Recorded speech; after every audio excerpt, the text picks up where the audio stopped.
So I received a suspicious package the other day, and it turns out there was a bunch of tuna fillets inside. There was something fishy about it. Yeah, I was sort of hoping for a better reaction to that. You see, I got someone to review that joke before I came here.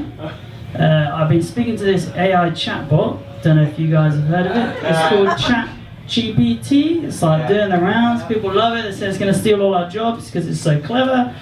Anyway, I obviously wanted to be sure about that joke because, you know, I thought it was pretty good. But then I thought I'd better just check it with this guy. So here's what he had to say about my joke.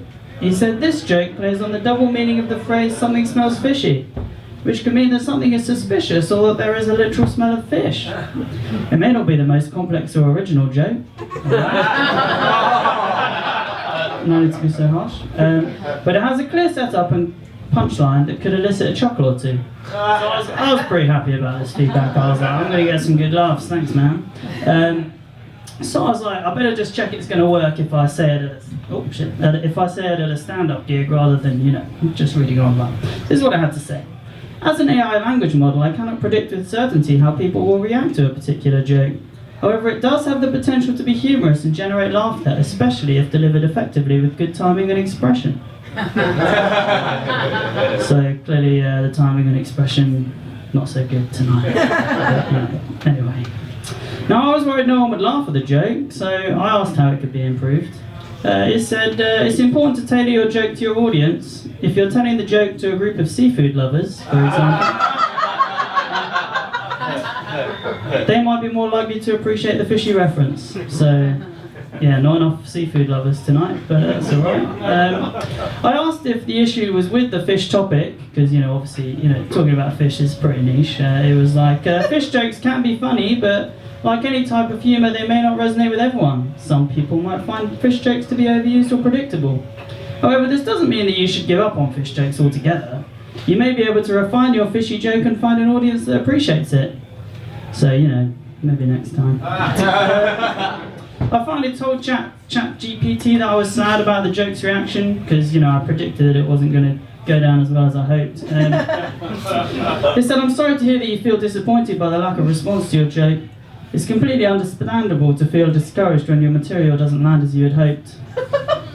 Don't give up, keep practicing and refining your craft, and remember that every setback can ultimately lead to growth and improvement.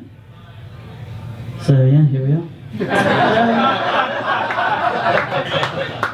So I actually really thought I would be good at stand-up comedy, so I'm pretty gutted about this one-liner situation. I had this really good friend, and he was like, James, you're so funny, I really like the way you tell jokes, you're also like a really attractive guy, and I like spending time with you, but I suppose I shouldn't listen to everything ChatGPT tells me. Anyway, it's not just ChatGPT that I've been hanging out with. There's also this program called DALL-E. If anyone's heard of this, you can like type in a description and it will create you some art. So I've been playing around with this. Hold on. So basically, I wanted to try and visualize what was going on with this fish joke situation. So the first image is of a stand-up comedian telling a fish joke and being disappointed with the reaction. It's painted in an impressionist style.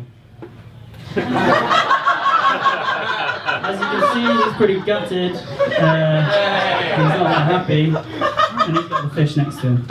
Anyway, then he's like, "How am I going to improve this fish joke stuff? Maybe I'll speak to a fish." So here we have a stand-up comedian talking to a fish, thinking, "Hey, how am I going to get this better?" Now, I've realised an issue with this image. This guy is Asian, and I was not trying to make a racist comment that only Asian people can speak to fish. That's just the way it's turned out, but you know, that's not my intention. Anyway, this stand-up comedian gets pretty annoyed with the fish because the fish doesn't give him any good advice. So he ends up sending the fish away to school because he's like, I've had enough of chatting to this fish. So this is a fish going to school, looking pretty sad. There he is. Pretty gutted about the fact he's been packed off to school. Anyway, this fish is like really pissed, so he like speaks to his other fish friends and obviously they end up taking over the world. So I think this is Van Gogh style, but anyway, this is fish taking over the world. Here they are. Here's the man. Here are all the fish. Anyway, the fish obviously take over and kill the stand-up comedian. So we end up with them.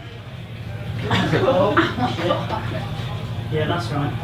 Here's the stand-up comedian's grave, and then here's all the fish stood around the grave. So that's my art collection. I hope you enjoyed it.